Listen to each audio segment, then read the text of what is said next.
Artist साथीहरू यो चाहिँ उहाँको आर्ट हो एकदम राम्रो जुन हामीले शब्दमा व्यक्त गर्न सक्दैनौँ।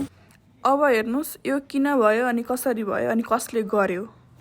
हेलो एभ्रिवान, आज चाहिँ हामी जाँदैछौँ क्रिकेट हेर्नको लागि। आज हाम्रो चाहिँ कलेजको चाहिँ गेम चलिरहेको क्रिकेट होइन, हामी चाहिँ सपोर्ट गर्न जाँदैछौँ। अहिले चाहिँ यहाँ म मात्रै छु, अब म पृथ्वीकोमा जान्छु अनि पृथ्वीकोमा गएर खाना पृथ्वीले चाहिँ मेरो खाना पकाउँछु भने चाहिँ खाना खाएर म चाहिँ खाना खाएर अनि त्यहाँबाट हामी मिलेर जान्छौँ क्रिकेट हेर्नलाई। यो चाहिँ पृथ्वीकोमा आइसक्यो, अब माथि गएर खाना खाएर अनि हामी निस्किन्छौँ।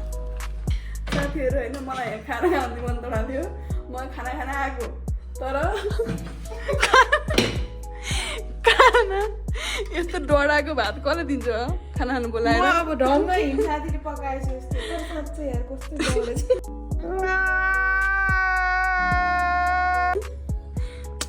त्यस्तो घरमा पक्का खाना खाँदा मन होइन, मलाई उता खाना खानु बोलायो मेरो साथीले भनेर आएको यस्तो प्राउडली भन्दै लास्ट ठिक्क।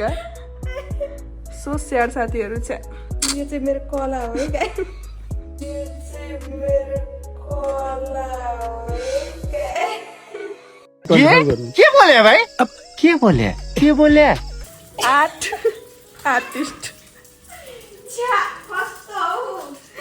उहाँ चाहिँ आर्टिस्ट साथीहरू। यो चाहिँ उहाँको आर्ट हो एकदम राम्रो जुन हामीले शब्दमा व्यक्त गर्न सक्दैनौँ, वर्णन पनि गर्न सक्दैनौँ।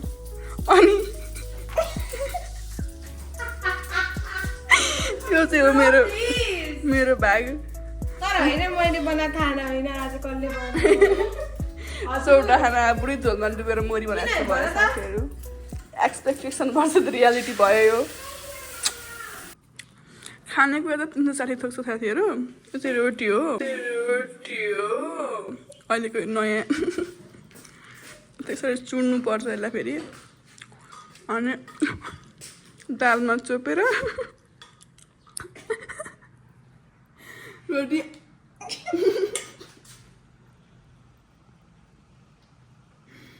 वाउ, त्यो नयाँ डिस हो है हाम्रो।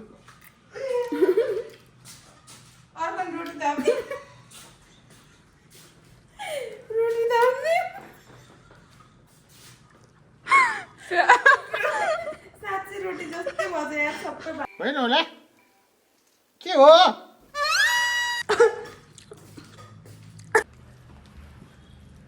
हाई गाइस, म चाहिँ कुक वुमेन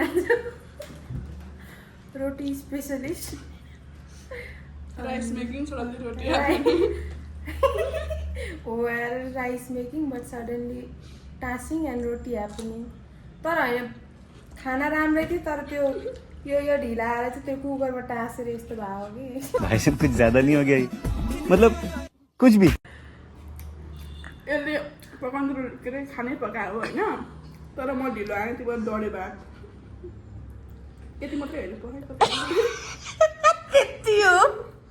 खालिसक्यो कालो दही भात बाँकी त्यति हो, अरू सबै रोटी। कस्तो भने त ढिला आएरै टाँसिया हो जस्तो लाग्यो मलाई। यो बजारको चाहिँ नयाँ डिस हो साथीहरू, रोटीमा यसरी चोपेर दाल रोटी। वाउ, मिठो भइरहेछ है। अरू सब मिठो। अब हामी जाँदैछौँ क्रिकेट हेर्नको लागि साथीहरू। छोरो छोरी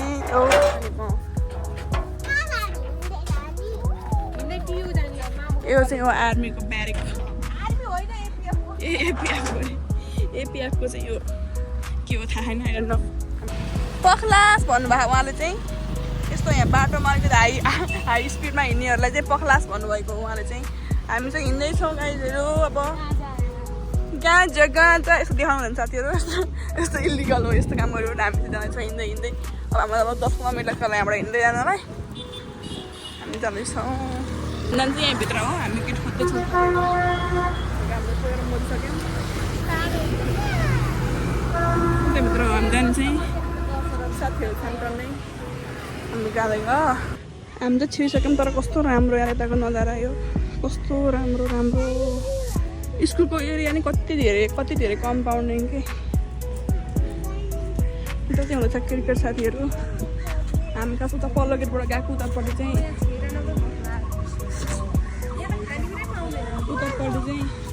गेट बन्द भएर चाहिँ हामी यतापट्टिबाट आयौँ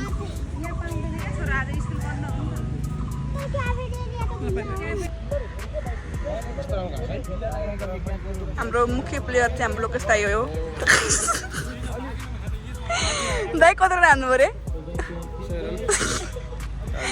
टिमले भन्नु न सिङ्गल भने नि मैले त आउट गरिदियो हाम्रो चाहिँ ब्याटिङ भइरहेको छ साथीहरू अहिले होइन अब ब्याटिङ आउट गरे जितिसकेको छ आरआरले अल आउट गरेर बानेश्वर क्याम्पसलाई खेल राम्रो थियो गाइजहरू लोकेश दाइलाई बधाई छ